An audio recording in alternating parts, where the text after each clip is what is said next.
The two men who faced off in the last US presidential elections and appear all but certain to face off yet again later this year. Trump and Biden are finally putting their campaign face on. However, a poll showed that Americans are unhappy about the election rematch that came into sharper focus this week. Here's what John Robert Bolton, an American attorney and diplomat, had to say on the possible rematch. Well, I think inevitably it will come. I think it's very unsatisfactory to a huge number of Americans. There are polls that show 70% of the population do not want a Trump versus Biden rematch. And yet right now that looks to be the direction we're headed in. So I think people are very dissatisfied with this.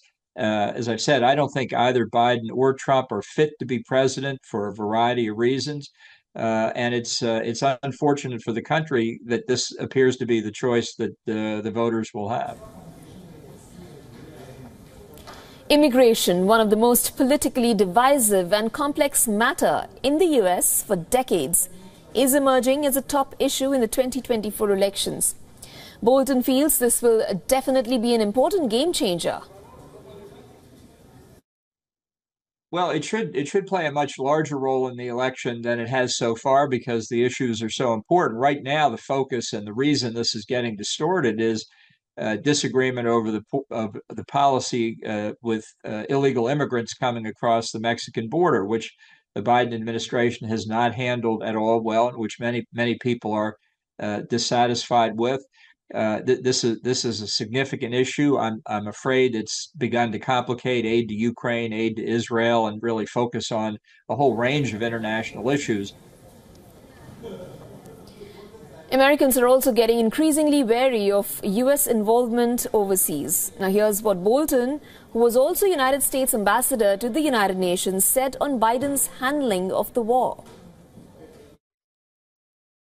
No, I think the Biden administration is handling it very badly, in part because it really is a wider war. This is not just Hamas attacking Israel. This is, I think, controlled by the mullahs in Tehran through their proxies, the terrorist groups, the Houthis in Yemen, who are closing the Red Sea and the Suez Canal to international maritime traffic. Hamas, obviously, against Israel. Hezbollah in Lebanon and Syria attacking northern Israel, and Shia militia groups in Syria and Iraq at Iran's instigation, attacking U.S.